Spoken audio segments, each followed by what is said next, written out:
కర్కాటక రాశి వారు ఈ వారం తాము చేపట్టిన పనుల్లో వివిధ కారణాల వలన కొన్ని ఆలస్యాలు ఇబ్బంది పెడుతూ ఉంటాయి.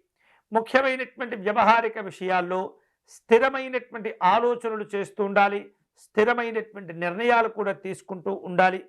కుటుంబ సభ్యులతో తొందరపడి కొన్ని రకాల వాదనలు చేస్తూ ఉంటారు. గౌరవాలు కోల్పోతూ ఉంటారు. ఆర్థికపరమైనటువంటి అంశాల్లో గందరగోళమైనటువంటి పరిస్థితులు కూడా కనిపిస్తూ ఉన్నాయి. సంతాన సంబంధమైనటువంటి వారి యొక్క విద్యా సంబంధమైనటువంటి అంశాల్లో తోడ్పాటును అందిస్తూ ఉంటారు. గృహ నిర్మాణాది కార్యక్రమాల్లో ఉన్నటువంటి అవరోధాలను అధిగమించే ప్రయత్నం చేస్తూ ఉండాలి. వృత్తి వ్యాపారాలకు తగినటువంటి ప్రతిఫలాలు లభిస్తూ ఉంటాయి. ఉద్యోగస్తులకు తోటి ఉద్యోగుల యొక్క ప్రవర్తన వలన కొన్ని ఇబ్బందులు ఎదురవుతూ ఉంటాయి. స్నేహితులను బంధువులను కలుసుకుంటారు. స్వల్ప వివాదాల నుండి బయటపడతారు.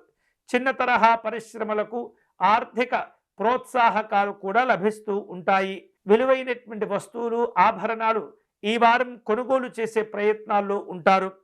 ముఖ్యంగా ఈ కర్కాటక రాశి వాళ్లకు ఈ వారం ప్రారంభంలో ఆర్థికపరమైనటువంటి సహకారాలు చాలా అధికంగా అవసరమవుతూ ఉంటాయి. ప్రభుత్వ పెద్దలను కలుసుకునే ప్రయత్నం చేస్తుంటారు. దూర ప్రయాణాల్లో జాగ్రత్తగా ఉండాలి. అనవసరమైనటువంటి అప్పులు ఇవ్వటం తీసుకోవటం మంచిది కాదు. ఈ వారం శుభకరమైనటువంటి ఫలితాలు పొందేందుకై శ్రీ మహావిష్ణువును పూజించటం మంచిది.